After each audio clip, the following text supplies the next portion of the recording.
G'day, Matt. Good day, sir. How you How's it doing? going? Not too bad. It's a holiday here for me, so I'm nice and relaxed. That's nice. Been What's the been holiday? playing. I don't know.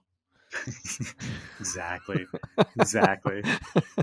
it's it's something. So hold on. It's Thursday. Yeah, Okay. Okay. That's okay. It's kind of nice having a midweek holiday. I imagine everyone's gonna go and take Friday off. yeah. I mean, it's the same next week too.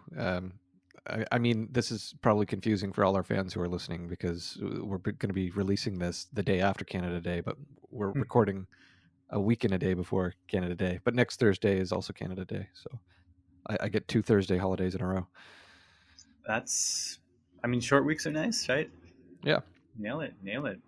Yeah, Cool. I'd be happy if it was like Monday, Tuesday, and then Wednesday was like a weekend day, and then Thursday, Friday. Like I enjoy having a little bit of break to decompress and think about stuff in the middle of work instead of just having to grind through 5 days straight. It's like a higher level siesta or something in a way. Yeah, a little bit. Across the week. Yeah. So would you do like 4 10-hour days where those days are Monday, Tuesday, Thursday, Friday? Yeah, Would yeah. you Why opt not? for that instead of Monday, Tuesday, Wednesday, Thursday?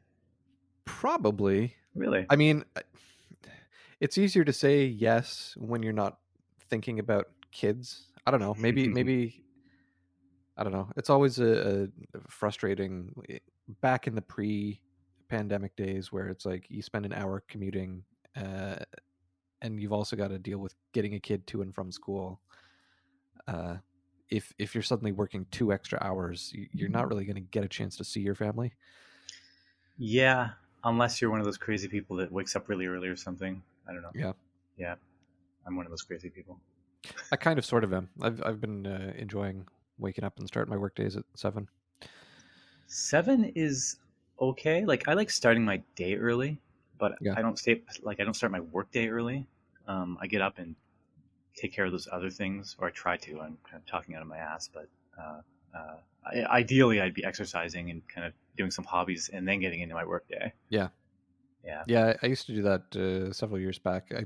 I mean, that's part of the advantage of working in, I guess, the tech industry. I don't know if it's the same for you, but film and games tend to have like core hours where, as long as you're working between 10 and 4, they don't really care whether you start your day before that or after that. In my experience, I don't even have core hours. Generally, if you are suddenly going to be working from like 5 p.m. until whatever, sometime in the middle of the night every day, Mm, maybe that's okay, but you should probably get that kind of thing okayed by your manager. But for the most part, if you're kind of jumping in and out of work, or you want to work really early and then really late or something, you can just do that without asking. And right. that's kind of been the case at most companies I've worked at, uh, which has been nice. Definitely nice. Mm. I can't imagine like a hard set 9 to 5, especially with kids and with any sort of hobby of any sort. Yeah. Yeah. Um. Yeah, I guess that kind of just it's taken me back to all the times I've had wonky work schedules around the world. It's kind of been like that for me, regardless of jurisdiction. I guess it's an industry behavior because I kind of had flexible hours in Eastern Canada, Western Canada, and Australia. Jurisdiction. Yeah, I mean, I've worked 3 different jobs since graduating, and I did internships at a lot of different companies. I've found in like more junior positions, it's a little more constrained, which is not enormously surprising. But like as an intern at some technical companies in Canada, it was generally more like be here by whatever time, be out of here by whatever time. But it was very easy to observe the more senior employees being flexible, so you could see that that path was there, I guess. mm. I don't know. I like that openness, of course. I mean, I have worked in Japan where it's not like Yeah. that. I was just gonna say, I imagine the work hours weren't so flexible there. Yeah, definitely not. I mean, Japan's kind of famous for being like a clock in, clock out, even for like positions that are generally salaried, and there's kind of none of that mentality even in maybe like in the West or whatever. So it's interesting, I'll say, going to this technical, comparatively high level job that you need to be very qualified for that in all of your other experience has been very flexible, and seeing it Right. more of like a clock in clock out thing. Um, yeah, I've read about. Doesn't Japan have something called like a discretionary labor system, or is that a term I'm making up? I don't know. Disclaimer: I'm not any expert of any sorts. Right. What I might know what you're talking about if you tell me what that is. It's like they give salary employees like an 8-hour day, quote unquote, and you don't get overtime if you work more than that, and they basically I it's at your discretion to just work as many hours as you need to do to get the work done. I do know what you're talking about. I think they often have these systems in place where they basically say, "Here's your salary," and it's assumed you will probably need to work some amount of overtime, and so the Yeah. salary covers that. Yeah. And so it's kind of like, I mean, that's the language, but ultimately, it's basically a salary. But Right. I think again, I never want to be like, I'm always very scared of being, Yeah. Yeah. that white guy that knows everything about your country, and Yeah. so like it don't. This is just my feel, but like people, I don't know. Japan has a lot of unwritten rules, and so it doesn't really matter what the laws are for the most Yeah. part. Like people just behave in a certain way, and that's kind of the societal norm. And so like at work, no matter what the law says, like you stay. You're part of that team. The Yeah. team works hard. The boss is working hard, so you stay. And so if you're paid by the hour, if you're under some sort of salary system like that, it doesn't really change anything. And Yeah. it's kind of something. I mean, you read about it all the time if you go reading, but like I've seen it. I've talked to people who've been through it. It's just how it is. And so I don't know. It's interesting that combines itself with this kind of clock in clock out system. Like at the company I did an internship just before I graduated at, it was basically like you got a salary and you clocked in, clocked out, and you were paid overtime, and overtime was whatever rate, right? Hmm. And the thing is, everyone just did that. Like it was just assumed you would show up at 9 and you would leave at some point after 9.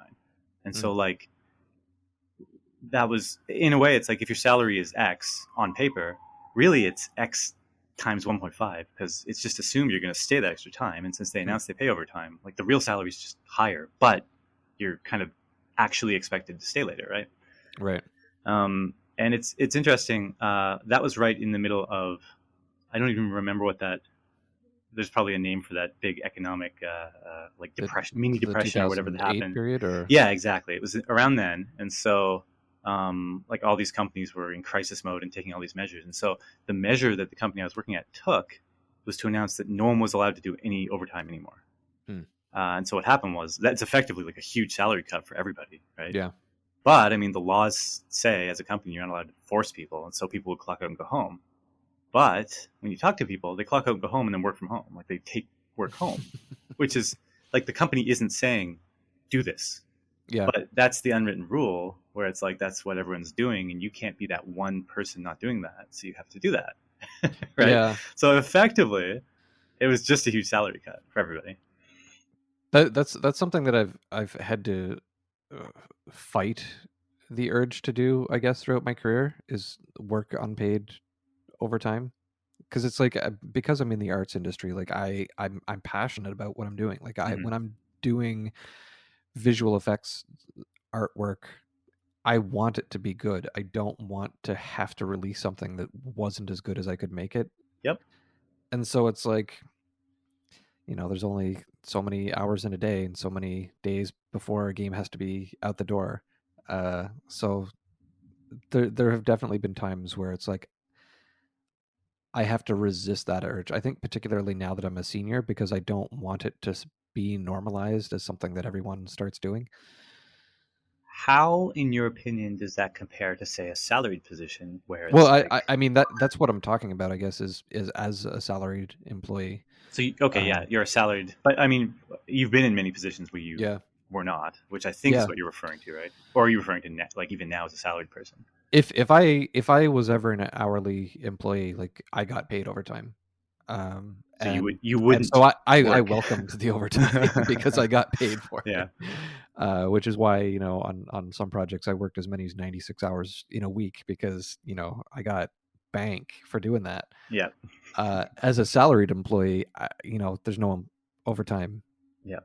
so I feel like it's against everyone's best interests for me to do 41 hours, because then like that just encourages my coworkers to try to keep up with the extra work I'm doing.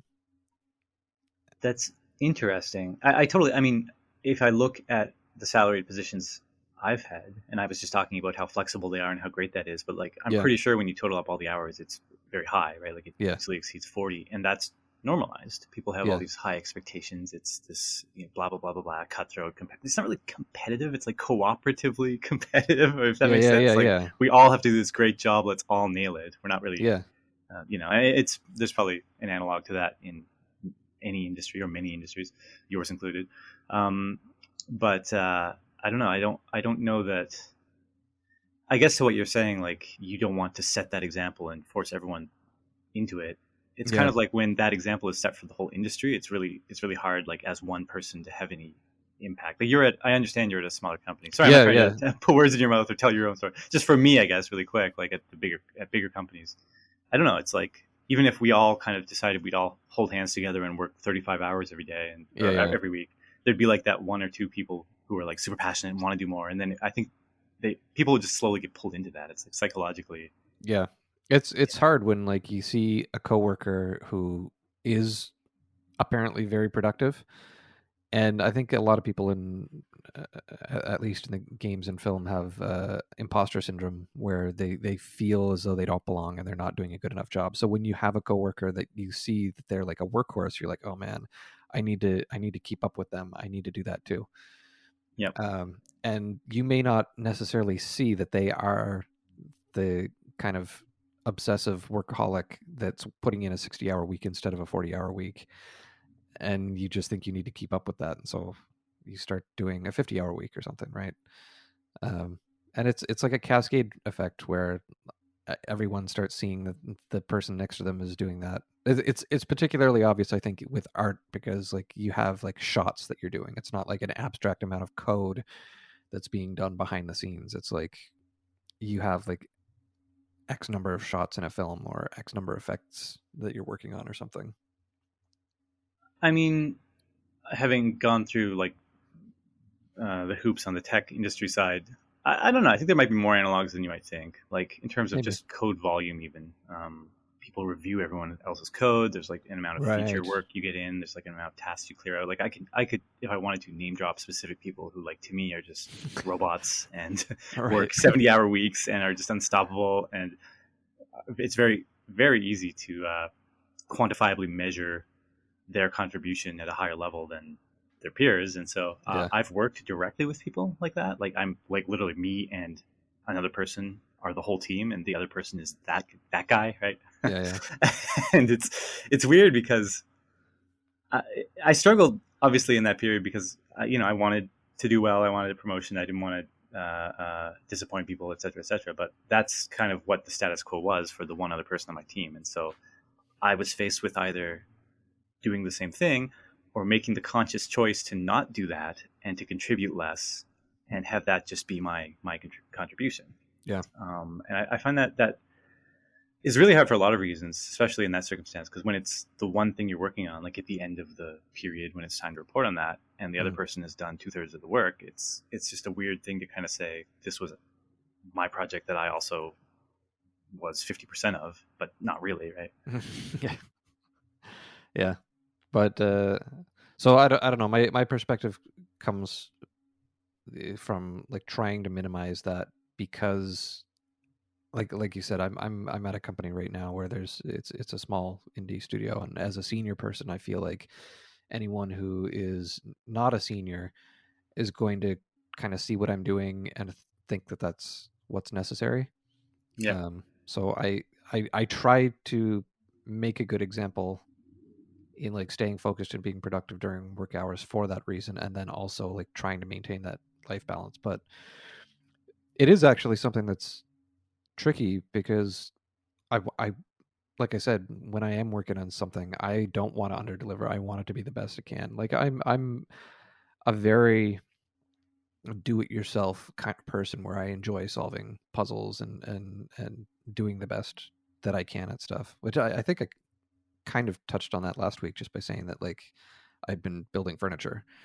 Yeah, yeah. Uh, like that's any time that I've moved around the world, uh, Australia, Vancouver, San Francisco, etc. When I get new furniture, that's what I do. Is typically I'll go to IKEA and buy the stuff that you build it yourself, as opposed to like buying something pre-made. Um, which is kind of segueing into what we were planning on talking about today, with like the do-it-yourself aspect, I guess, of Yeah. even repairing your own stuff. Like I sense that you're kind of the same way. Like maybe not so much with furniture, but like I remember back when I was in high school, my Nintendo broke, and to me it was just like, well, that's done. I guess I don't have a Nintendo anymore. And I remember telling you about it, and you're like, "Oh no, bring it over. I can do something about that." And voila. And voila. um, I have probably a mixed, I guess, answer view on that. It's like I like things to be pretty and high quality, etc. And so if I'm confident that I can do it better than what's out there, Mm. I will probably take it upon myself to do those things, if you will. Like I'm struggling for an example, but like that's where maybe like furniture, like you buy some really nice wooden furniture from some store. Like I couldn't do that. That's better than what I could build Yeah, myself. yeah. So I mean, like, it's not fair for me to say I'm building furniture because it's not like I have a wood shop and I'm like laying I do know stuff people who do out. that Yeah, and make yeah, beautiful things. yeah. I have a relative that does that, and he Oh, makes gorgeous stuff, and it's kind of the same way where you're like, I could do better than that, and then you do. Uh, I, I guess I kind of am seeing it the same way when I'm building stuff because it's just like I don't necessarily care about how good the quality of the chair is. I'm just like, I could do that, and then I buy a kit. yeah. I mean, again, I'm struggling for an example here. I guess like even like Do you cook? I used to. I don't cook so much anymore. It's like, do you ever?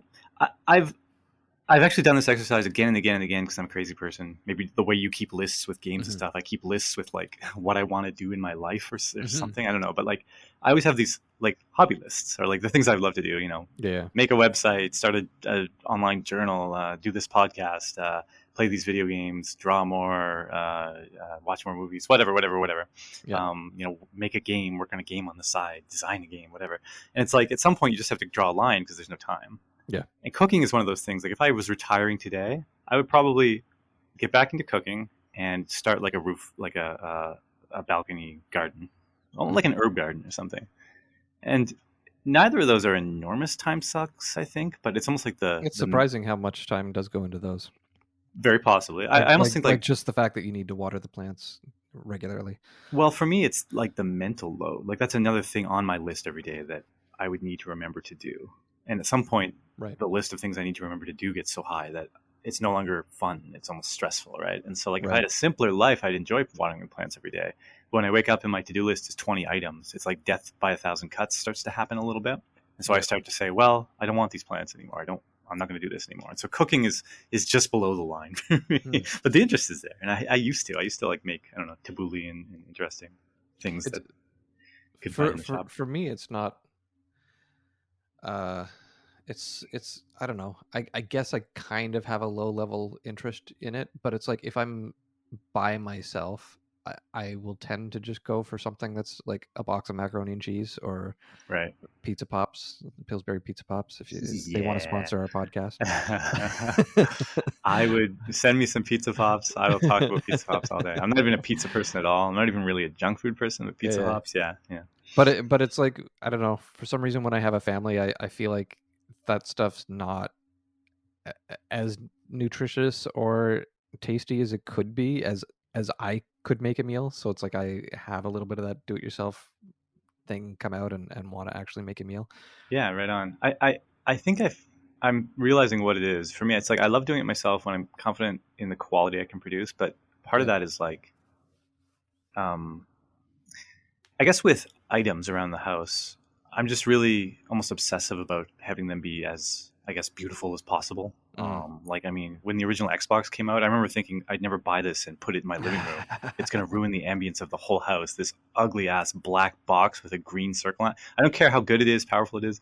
I'd have to hide it under something. Like, I just couldn't handle it. Like, there's I, something there, like the aesthetics of things. And so when it comes to like hacking and fixing and whatever, like I'd happily um, do that inside of something, if you will. Like yeah. I remember we bought this chip online one time. I mean, these things are. And this is probably like there's people who could hear me say this, and it's like baby stuff. But it was this chip that would convert a Super Nintendo controller to be like a USB controller. It Right. came with a set of instructions, and so like you get a normal USB controller, you open it up, you cut off the actual cord, and Right. you string this USB cord in, and you put this chip inside, and then you solder all these wires up and whatever.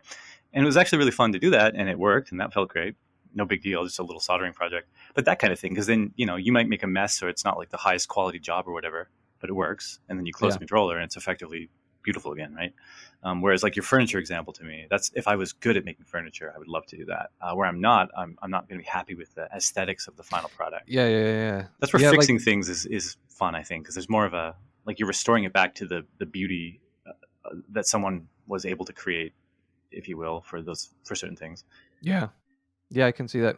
It's funny you mentioned the Xbox and how ugly that was. Like, because I remember uh, last year the PlayStation 5 was announced, and holy cow, did people have uh, an opinion on the appearance of that console? I like, don't know if has PlayStation ever been pretty, really. um, I've never minded them. Really? I couldn't even tell you what a PS4 looks like, I have one in front of me and it's not pretty. but man, like people were losing their minds over the PS5, like comparing it to like a router or an oscillating fan or something. No, And and I find that kind of extra amusing now because it's like it's on track to be the fastest selling console Sony's released. so in the end, people don't really care, Yeah. or like some group of people don't care. I mean, I'm looking at it now. I don't think it's particularly appealing, but I don't think it's the ugliest thing. I mean, come on, it's no Xbox. Eh, Xbox One. Or wait, Yeah, sorry, any of original them, Xbox, not Xbox original One. Xbox. Yeah. Um, You have to retcon the naming of things nowadays. Sorry, this is my hourly phone alarm. Yeah, I mean, it's weird because I feel like in this age of minimalism, you have things that are like, I guess, to most people, unequivocally beautiful, like every iteration of the iPhone or anything Apple grazes its magic touch with. But then you look at like game systems, and it's like they have to somehow appeal to that crowd and appeal to people that just want power, right? Like big, give me this awesome looking gaming machine. And so like finding the balance between those aesthetics seems like a lost cause almost, which is why mm, you get things like the PlayStation 5, which looks, I think, given those as the constraints, like I don't know, it looks fine to me, I guess. yeah. Yeah.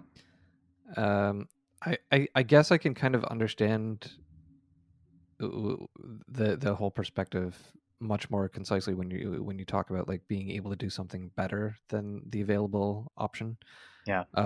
One thing that's coming to mind is the Nintendo Classic Minis. Yep. Yep. Um, Yep. there are tons of people who 3D print their own Nintendo Classic Minis, and there's something about 3D printing that I absolutely hate. Like because you can always see the resolution of the printer, you can always see these lines going across it. Yeah. And so I don't know how many years it'll be before there's, in my opinion, good technology for that. But I feel like I would be totally happy to design my own stuff. Like I do 3D stuff for a living. Like I could Mhm. easily make the 3D models, but I will never use a 3D printer in its current state because of how atrocious I think the end result The looks. end product. Yeah. I mean, I totally agree. It's even like, I don't know, like I have a bookshelf of art books, and I one time, not intentionally, but I bought like a bootleg art book, which I didn't Mm, think was bootleg, and when it arrived, it very clearly was, yeah, from this artist I like. And like you can just see the the the D the DPI quality in the ink. DPI quality is terrible. Even like just something about the way the whole package is put together. Like it's a 2 book set, and the spine Yeah, is exactly the same for both books, and so you can't tell. It's almost like sometimes in 2 book sets they have one image that is kind of across Yeah, the yeah, back yeah. spine of both books, and you Yeah, line I them love up and that they sort of form the thing. image. This, it's like there was an opportunity to do that, and instead it's the same image, just and they don't line up, and it looks awful, and like the quality sucks, just everything. And so like I'm so disgusted with it. I don't even want to put it on my beautiful art bookshelf. I just throw it in the closet. Like it's just so ugly, and it Yeah. stinks too. I don't know what it's the paper they use, everything about it. But like I don't know that like getting that aesthetic presentation correct to me is very important. I think maybe a lot of people don't see it that way, but Yeah. I think we had a topic on the back burner at some point for like how to hide wires or something. I don't know if we could stretch that into a Yeah. whole discussion, but like it's part of this discussion, really, right? Like Kind having of. having your space. Yeah, I guess you could go into the techniques and all these things, but like the whole reason you would even want to hide wires, I guess, Yeah. is like Well, getting your space to be aesthetically presentable. yeah, Partially. I mean that's like the advantage, I guess, of the homeowner is you get to drill holes in walls and like Yeah. have cables running through them and stuff. Like for me, right now, my kid has been really interested in doing streaming. Mm-hmm. So we stream together on Twitch. I was doing that just before recording. And so like my computer is, I don't know, something like 10 meters. I don't know what that is in American units away from my TV. Like it's in a different room. You go down the 30 hall feet. slightly. Um, so I have a massive HDMI cable that runs from my computer where I'm recording the stream to the PlayStation in our living room. And then I've also got a giant microphone cable also going from our sofa into my computer to record the audio as we're both talking. So that's like the presentation sort of thing where it's like I kind of wish it was more attractive. I it's a kind of annoying to have to like bundle up those cables every day because obviously I don't want to trip on them. But Yep. um, I'm also not not hoity-toity enough, I guess, to Bother. come up with a solution that doesn't involve cables going all the way through the apartment. Yeah, I mean it's an investment too, right? Like you could invest a bunch of time and then decide to move, and it's like, Yeah, well, okay, right? Which is, I mean, you mentioned like that's an advantage for homeowners. I've found when I've owned a home, I don't know, it's a weird thing. Like owning a home in a way is not like, I mean, much maybe for different. some people it's like this grand thing. For me, it wasn't that much different usually, and that's partially because I don't know. I guess I'm a weirdo again, but like I'm always thinking of the next move. Like Yeah, even if it's like there's this common thing now to buy a starter home, which is yeah, crazy. Like just the thing is, no one can afford a real home for your family, so you buy a starter home, which is a home that's too small for your family, with the idea that someday when you're older you can sell this one because it'll be worth so much and you're on the money train and you can move to your bigger house, right? And so like that's a really real thing, I think. And plus the nature of our industry is like even when you're owning, are you really like you could might be selling in 5 years, you've no idea, yeah, or maybe 10 years, I don't know. And so like I guess once you've really bought this home sweet home that you're obsessed with staying in forever, if that's a thing that really exists for you personally, then everything you're talking about applies. But for me, when I've owned, I've been hesitant to do anything because I don't know what the future holds, and so it's the yeah, same in the end, really. yeah. Yeah, Um, I'm finding it weird. I mean, especially with our podcast being named the Vagabond uh, podcast. I guess you've moved a few times. I've only moved once since we started the podcast, so it feels really weird that I'm now living in this place for the most time I've ever lived anywhere. let me see. I've lived one, two. This is the I've moved 3 times since we started, and we have another move at some point for sure because this isn't like the forever house or anything. Um, which is interesting. Again, like it's basically a 2 bedroom. We have 2 kids. They're different genders. It just like realistically be nice to have them in their own rooms. This Yeah, apartment doesn't give us that. This is like the starter home as a rental, right? the starter rental. The starter rental, yeah. Even though it's my like It's like whatever, number 18 or yeah, something. 20 or 30 or something crazy. Yeah. Anyway, you can never quite get what you want is kind of the Yeah, thing there. I had another point to make about cables, and I can't remember what it was. hiding them. Hiding them, the aesthetics of them. That's Oh, I remember the point. I okay. remember the point. It's kind of a digression, but it's just an interesting anecdote. And again, I don't. This is just this company I worked at in Japan. This isn't some white guy that knows everything about your country, but in Japan, it's very like cleanliness is a big deal, right? Yeah, Um, I'd say definitely compared to here, like frowned upon to have like a messy Yeah. workspace or people space or anything like that. And so like one thing I noticed at all the companies I've worked at is like people are very I don't want to say obsessive, uh, effectively very invested in having the workspace clean at the end of some period, be it like daily or weekly or whatever, right? Mm. And so like we were working in a lab, like soldering circuit boards and doing all these tests and stuff, and we had a policy that we had to clean everything up on Wednesdays. Like Wednesdays, they would come and inspect the lab, and it had to be like spotless, super pretty, nice, perfect. And it was so stupid to me because it's like you would put everything away late Wednesday. They would come and do the inspection, and then when you come in the morning Thursday, you just pull it all back out. Yeah. And I think, as far as aesthetics of a space go, like finding a way that everything's very accessible and you don't have to do that. Like at some level, like a workspace is a workspace, and I think that's okay. Like if I had a soldering station in my house, I think we could say, okay, that square area of my house is the workspace, and it's okay if there's like soldering bits everywhere and whatever, Yeah. right? Because you need to be able to step into the workspace, grab all your tools, and just go, and then be able to page out similarly quickly, right? And Mm. so like your cable example, it sounds like you do the streaming and then you have to pull all the cables back at the Yeah. end of the session, right? Like I get why that's so unideal. Like to be able to have something where it's like you don't have that friction between starting and stopping, I think is important for like a really effective space. Yep. Yep. I mean, I actually went out of my way to learn like the proper way to coil cables to make it so that like I can put everything out nice and quickly without any sort of tangles to worry about, and then fold everything back in nice and quick too. It's like there's like an overhand underhand method that like musicians use for all their cables, because you have to do that every night. Yep. And Yep. if you're it's so easy if you do it wrong that you start like just twisting the cables around and like breaking them and getting them knotted up and stuff. I was gonna say you probably get pretty good at it pretty quick. Yeah. Yeah. That's interesting actually. You bring up the musician angle. Like there's gonna be, I guess, jobs or times where it's not even feasible to have like the perfect working space. Like if you're a traveling musician or whatever, right? Yeah. You're in a almost like an arbitrary workspace that you can't decide at all these different times.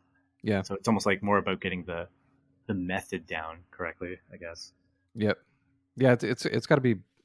I, I think that's the thing that I would hate the most about being a musician is having to work in those live environments where there's like each venue has its own sound crew, Yeah, that'd be and awful. you just have to put your night in their hands and trust that they're not going to mess it up. You've heard the I forget the band, the Eminem thing. Yeah, yeah, that was Van Halen. Van Halen, yeah, yeah. Yeah, so I mean, I feel like it's necessary to expand on that for anyone who doesn't know. There's sorry, yeah.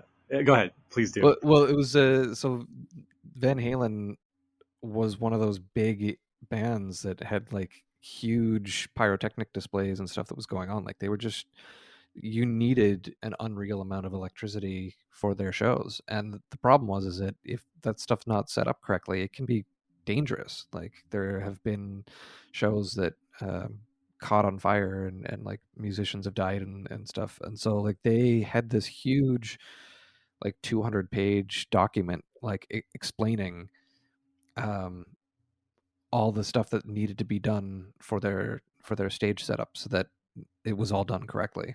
And in the middle of one of those documents, they had a writer in there saying like, "We want a bowl of brown M&Ms in our dressing room."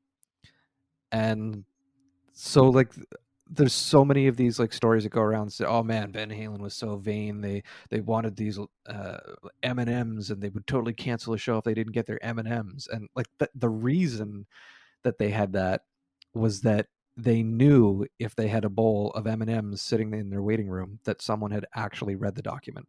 Yep.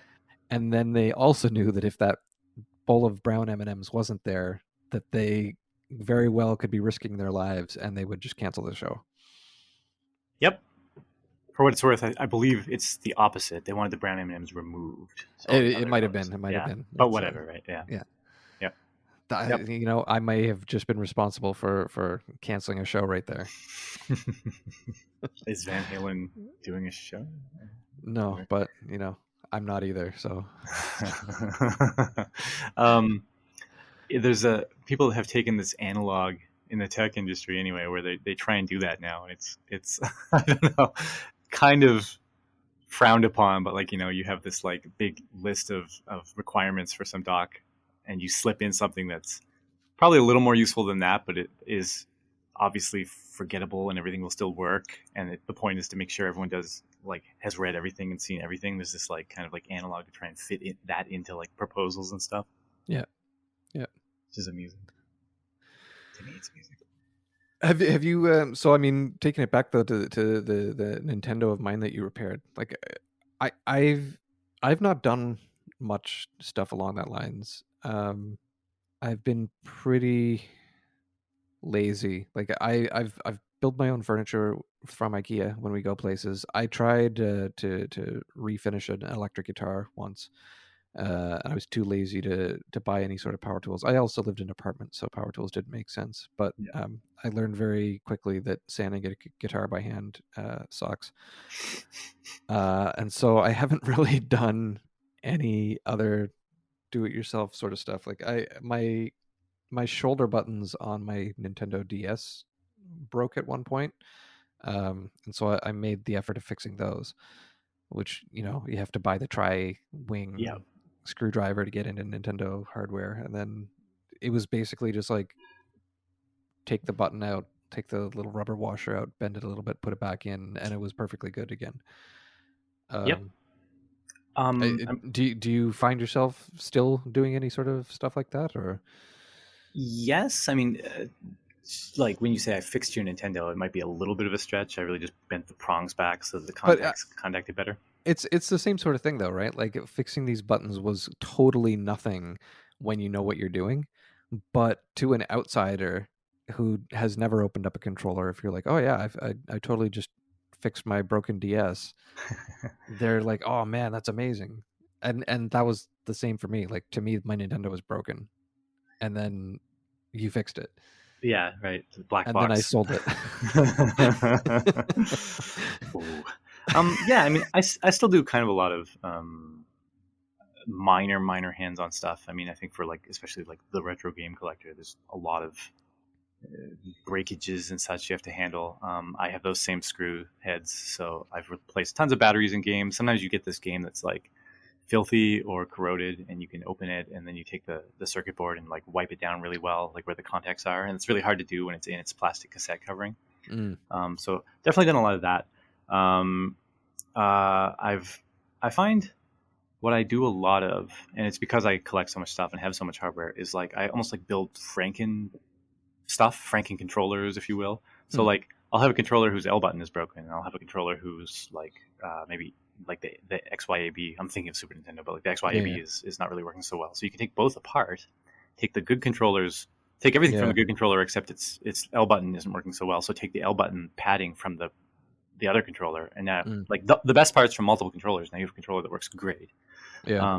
So that's a fairly common thing to do. Another thing I do is uh, like for controllers, I've made buttons work better by like opening them and like respacing them a little. It's hard to explain, but like you almost like paste a couple like a folded piece of paper, and it's just enough. Like it bumps the plastic button up a little higher, and so Yeah. it's a tighter contact there, and the feel is better. Like weird stuff like that. I've definitely done a bunch of. The Franken controllers are great though, because when you have like 50 controllers and you just take the best parts of a bunch of them, it works great, right? And I've also done like everyone's seen Super Nintendos that are like yellow and look terrible, right? Mm, I've had systems like that that look terrible but work amazing, just perfect, great, fantastic. And then I've had like beautiful systems that are broken, and so like take the beautiful shell and put it on the perfectly working one, and now you have a beautiful looking Super Nintendo that works great. A lot of this is just vanity stuff, but going back to like making sure things are aesthetically pleasing, there's that approach I've definitely taken. I have an interesting one actually. I bought an Atari from like the junk store hmm. in my hometown, and I remember if you shook it, you could hear it almost sounded like when you buy a puzzle or something and you shake the box, like there's something in there. Yeah, yeah, yeah. And so I'm like, okay, whatever. So I took it home and it didn't work. and I thought, okay, it's probably broken, whatever. And I forget if I didn't have the screws or what, but clearly there was like some wires not connected or something. Did I tell the story to you before? No. Okay, well, I was like, all right, whatever, I'll look at it someday. And I forgot about it for a long time. I remember the Atari was in storage for literally like a year. Anyway, finally I decided I would look into this, and I pulled it out, and I had everything I needed. So I opened it, this non-working Atari that I could never get to work, and it was full of dead termites. Lovely. It was the weirdest thing. Like, it was so disgusting. I had no idea the whole time that that's what that was. And I open it, and it's just full of dead termites. Like, what in the hell? What would a termite even seek inside of an Atari? What would be in an Atari that would attract that many termites? I don't know. Yeah, maybe they there's may have some. laid eggs or something. Yeah, or like I don't know. maybe there's a scent that attracts them, and then they get in there and they can't get out, and there's nothing to eat. I don't know. Anyway, Some type of glue or something. yeah, maybe. Anyway, I dumped them all out and I put it back together and it worked great. So I expect it probably wasn't the termites, like maybe opening it and closing it, like fix some contact or something. But I mean, I like to think it was. I mean, they could have been. There could have been one causing a short or something. I don't know. Who knows? Yeah, like just kind of stuck on some contact. Anyway, it never hurts to just take stuff that's not working apart and look and poke around. Another thing, I think everyone's done this, or a lot of people have, on the old Nintendo. Back in like the 80s and 90s, back in our youth, no one knew anything, and so like you had the flickering screen on your Nintendo, and you're like screaming and throwing the controllers trying to get the games to work. In the age of the internet, people figured out how to disable the lockout chip, right? It was really easy to do. So, are you aware of the lockout chip? I know that it exists, but I don't really remember the details of it. Like it was like to prevent the pirated, sorry, not pirated per se, but unofficially licensed. Yeah. It needed to communicate with another chip. So Nintendo needed to provide you with a chip that you would put on your cartridge, and then this chip on the system needed to communicate with that chip to produce a specific signal that it checked for. And the signal would be noisy. And so, because like as the system gets older, the contacts don't work as well. And when the signal is noisy, because it was a very analog check it was doing, it was checking for some voltage level or something. I actually don't remember myself, but as the system got older, the check would fail even when it's a legit game, just because like it returns the right signal but really noisy or something. So you could disable this by actually opening. I forget if you cut a contact. I think you cut it. I don't think you soldered one, but you basically cut a contact right on the board. And so I've done that. It's like the easiest operation ever. But you open the system and you cut the contact. I think you cut it, and then that's it. All of a sudden, the lockout chip always reports like success. So when games fail, it's just a straight black screen. You never ever get that flashing thing anymore ever, which is great because I remember I'd be playing like whatever Dragon Warrior 3, and the thing was so damn sensitive. Like it would erase your game because you like wriggled, like you were walking and you bumped into the cartridge, and so it was terrifying every time you put the game in and get that flashing screen. And I'm like, oh my god, is it erasing my game? And so that was like the biggest reason I stopped playing the old Nintendo games, was just because of that sort of thing. Like I was always a fan of the RPGs, so trying to play the Dragon Quest, and then you get like 15 hours in, and then the next time you turn it off, it's like da da da da da da da. No. Awesome. It's like almost like if you play the game on nothing but emulators, you never get to hear that noise. That music that will never play for you. It's like it needs to be triggered through actual real life faulty hardware. And then it triggers you. Yeah. My original battery in my original Zelda cartridge still works. I confirmed this last year. Nice. Never replaced. I can't even. They have a spec'd lifespan of 5 years. Nice. The thing is like 30-some years old. So, and it certainly has been played to completion multiple times by multiple people even. So it's just a wonder battery, I guess. I don't know. I had to just replace the scale on our kitchen scale, or sorry, the battery on our kitchen scale this morning. So there you go. That thing's not nearly as old as Zelda. Power user. Well, you save a Zelda game and it's like what, like 3 bytes of information or something. Yeah. I guess like the point of the battery is to keep the capacitor alive or whatever, to keep. So there should be a constant drain. Kind of surprised. It's a huge digression, but it's really interesting. I have a PC Engine, TurboGrafx 16, if you will, and I've seen all kinds of different save schemes. Like PlayStation had memory cards, Xbox and had like onboard memory, older games save right to the cartridge. Sega Saturn had a battery you load into the system, and then you save games to the system. Yeah. etc., etc. Dreamcast with this crazy thing. This thing doesn't have an onboard battery. It has a giant capacitor that like charges and then slowly, like, it saves everything in memory, and it acts as a battery essentially by Hmm. slowly discharging. And so if you just keep the thing plugged in, it'll be like ideally functioning forever. But if you unplug it and put it in storage or something, eventually it'll die and then you lose everything. And so when you Yeah. buy these things, first thing you do is plug it in and leave it in for a while to charge up its capacitor, and then you're good. And so Hmm. I was trying to play Snatcher and I couldn't save my game. And so my solution to this was just to like try again a few days later, and then I could save my game. And that's it. It's the weirdest save scheme I've seen. But anyway, it seems to work. So Wow. yeah. Yeah, I, I want to fix the battery at some point in my GameCube, because GameCube's now at the point where like the CMOS Yeah. battery that keeps the date, it died on mine. I played through Twilight Princess. I don't remember if it was last year or the year before, um, and that was a huge annoyance. Is every single time I turned on the system, I had to set its date. That's a Sega Uh, Saturn thing. That's a Sega Saturn thing. Because what I was saying with the battery, a lot of people like the battery just dies and they're like, oh, whatever, I'm just playing, yeah. whatever Street Fighter on it anyway. I don't care. And if the battery's dead, the system doesn't have a date to check, so it makes you set it every single time. It's so frustrating. Anyway, sorry. Yeah. Well, I mean that's it. It's like I had to set the date every single time, and then I assumed it was. I can't remember anymore. There was also some other stupid setting that it kept forgetting on Zelda, and I assumed it was related to the battery, but I guess you had confirmed it was like that even on the Wii U, where it was like it like I don't know. I can't remember because it's been so long. It made you like confirm the language or The something brightness or stupid. something. Yeah, Yeah, that was so aggravating.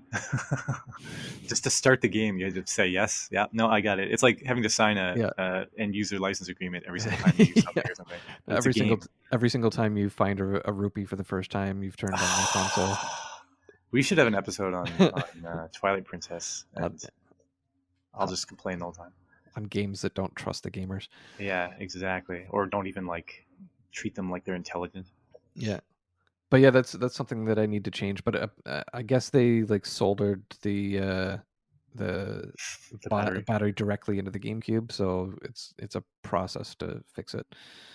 Yeah, I mean that sucks, but it's not the end of the world. Like soldering is okay. I hate it when it's like like a lot of say like Apple stuff. You look at iFixit or whatever, and it's like stuff is like literally like embedded into the structure of the device. So Yeah, replacing the battery, for example, would mean like you need this part that is part of the outer shell and part of the insides and has the battery somewhere in it. And it's like, come on, right? yeah. Yeah, at least old game consoles. That's The kind of they're before people got too clever on this stuff. Yeah. Well, I mean that's kind of the fun with the modders, I guess. Is like there's people. I think they had created mods for the GameCube where it's like once you detach the battery that's there, you can replace it with this one that just like slots in, so that you Yeah, don't have to do it with future ones. Except it's not the era where anyone cares about GameCubes anymore, so getting that mod is difficult now. yep, fun stuff. Yeah. Fun Uh, stuff. well, uh, I guess that's about a wrap for today. We're almost at time. Can I share one more quick anecdote?